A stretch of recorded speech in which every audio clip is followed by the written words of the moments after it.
The Attitude Era is often held up as the last true boom period for tag wrestling in WWE, with berserk tag matches between the Hardys, Edge and Christian and Dudley Boys highlighting many a turn-of-the-century pay-per-view. But as great as those teams were, they're only a drop in the ocean. Hordes and hordes of wrestlers passed through WWE's most successful period. And while the teams I've just mentioned stand among the greatest of all time, you do well to recall this lot. I'm Andy for What Culture Wrestling, and here are 8 Attitude Era tag teams you totally don't remember. But before we begin, don't forget to subscribe to stay notified. Ding, ding, done.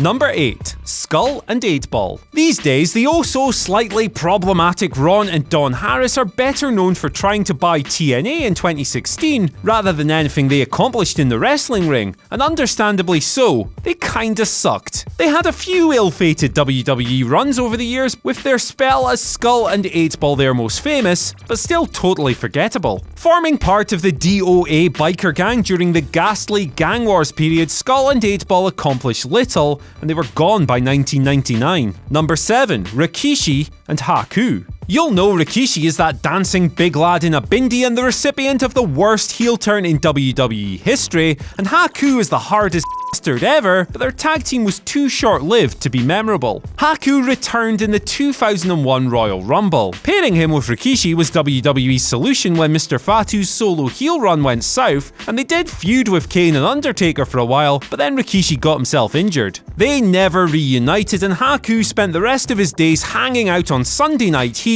before being released that July. Number 6. K-KWIK and Road Dogg. Now 46 years old, R-Truth has been in or around the wrestling business since 1997, with his first WWE main roster run coming in 2000. The hard-rapping rowdy duo started teaming that November. Truth was wrestling as K-KWIK, and hanging out with Road Dogg saw him involved in a mini DX reunion a few weeks after debuting, though his partner ultimately doomed him. Road Dogg was suspended that December, then released in July, with him and Quick notching a single tag title shot during their brief run together. Number 5. The Public Enemy. Best known for their time in ECW and WCW, Rocco Rock and Johnny Grunge had a brief, forgettable WWE run in 1999. They lasted just 2 months because, for lack of a better phrase, the locker room f***ing hated them, and the animosity peaked on a March episode of Sunday Night Heat. Public Enemy were up against notorious hardmen Farouk and Bradshaw that night. The APA shot on them hard, with the footage only slightly easier to stomach than a pint of piss,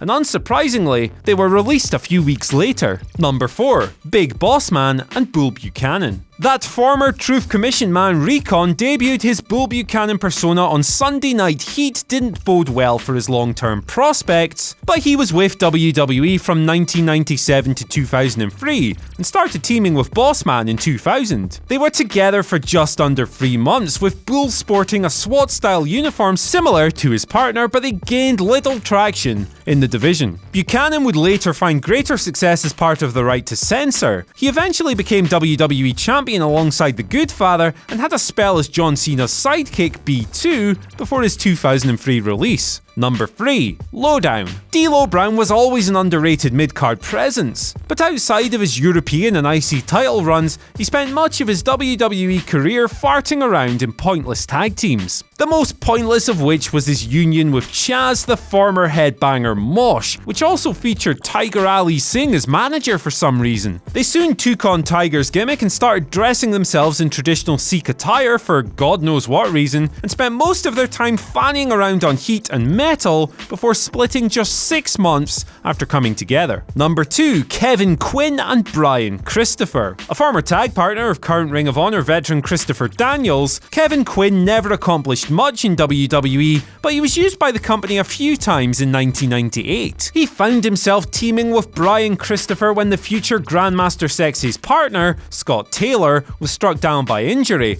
and they worked a handful of Sunday Night Heat and Saturday Night Shotgun matches together. They actually defeated the Hardy Boys in their first ever bout together, but Quinn was only ever going to be a temporary member of the roster, and departed when Taylor had healed. Number 1. The DUPPS. At one point, the DUPPS were a 5-man stable featuring Bo, Stan, Jack, Puck, and their valet, fluffed up. Now, as much as this sounds like the cast of a weird redneck version of Trumpton, they were a fixture on the Southern Indies throughout the late 90s, with Bo and Jack earning a spot in WWE in 2000. This saw them compete on a handful of matches on Jacked, though they didn't last long and were released 1 year later. Stan would eventually make his way back to the company as Trevor Murdoch, while Bo still competes on the Indies, having been to the DUP gimmick a long time ago. Why would you look at that? You got all the way to the end of the video and your mother said you'd amount to nothing. What are the chances? While you're here, why not watch one of our other many, possibly quite good channels, or watch another video which will be largely in the same vein as the quality content you've just endured. Go on then.